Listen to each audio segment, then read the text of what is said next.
All eyes were on Buckingham Palace's famed balcony as the royal family gathered to mark VE Day, but the group looked even smaller than usual. Who was missing from the lineup, and is this a sign for the future? Yeah, well, it feels like that. It feels like it's the ever-shrinking Buckingham Palace balcony, because I think a lot of people, still remember during Queen Elizabeth's time, the balcony was a huge thing. It would have 30 people on there. She'd get all of the cousins, all of the relatives would be there.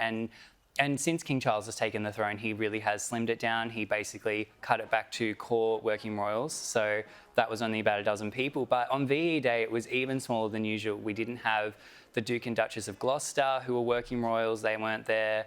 Some people thought, well, is Prince Andrew going to show up? Of course not, but he wasn't there. And the other sort of noticeable absence, I guess, would be the Duke and Duchess of Edinburgh's children were not there. We know that Louise Windsor is away in Scotland at university. It's unclear if they just decided, okay, now that they're off, they're having their own lives, they won't be on the balcony anymore, or if this was a one-off. But yeah, I have to say it was looking pretty sparse up there. There were some big gaps, especially, they kind of stage managed it a little bit. So they had the Wales family on one side, on the King's left, but that other side was looking pretty sparse. So yeah, it made for very kind of interesting viewing. Yeah, absolutely.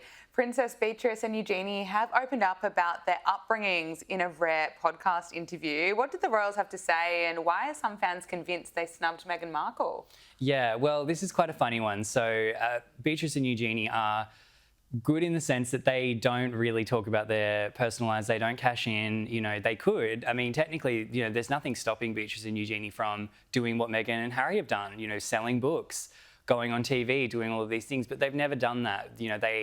They're discreet, they live their own lives, and I think because of that, they are still in the fold with the royal family. But they did sit down for this podcast, I will say, and it was actually with one of Harry's ex-girlfriends, so that's the first sort of dig at Meghan. But the major dig would be, well, hang on, Meghan's got a podcast. We know she's desperate for high-profile guests. We know that she's tried to get Beyonce and Taylor Swift, and they didn't want a bar of it. So presumably, she's probably sitting in Montecito thinking, hang on, why haven't you done my podcast?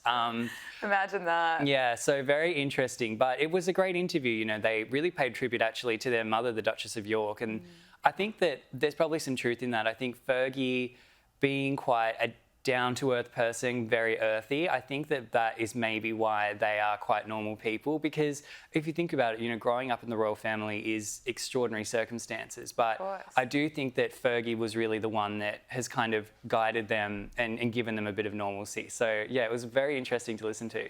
Riley Sullivan, so good to talk to you. Thank you so much for joining us. Thanks.